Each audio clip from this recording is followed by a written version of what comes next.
untuk gudang, menambah gudang. Semuanya adalah wewenang dari pemerintah pusat. Artinya kalau kawasan itu KLHK. Kalau kemudian tentang perizinan, semuanya juga dari pusat. Kita menerima, tapi untuk menghindari risiko terburuk, kami sarankan kepada pemerintah desa, meskipun mereka sudah memiliki izin itu, maka titik genit lebih baik dibawa dulu ke BPN. Ya, ke BPN, konsultasi, ini boleh tidaknya di kawasan mana. Yang kedua, bawa ke PUPR juga terhadap tata ruang, supaya mereka tidak menjadi bulan-bulanan. Sudahlah wewenang tidak di desa, tidak di kabupaten. Ketika ada persoalan, banyak kawan-kawan, mohon maaf, oknum-oknum yang mengail di air keruh itu malah nakut-nakuti kepala desa, BPD, masyarakat.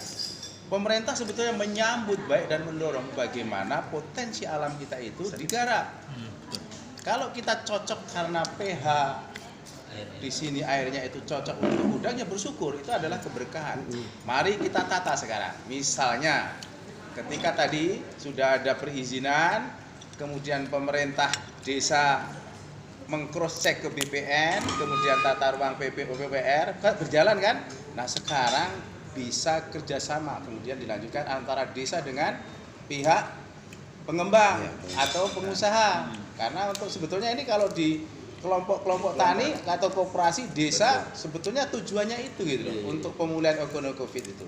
Ternyata yang mampu kan baru, mohon maaf lah, orang-orang yang investor.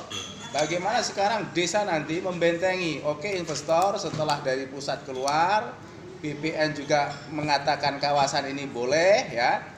Sekarang kerjasama dengan BUMDes kami, desa kami. Kalau mereka membangun 10 kolam, apakah dibuat perjanjian nanti yang 10% kolam dikelola oleh BUMDes.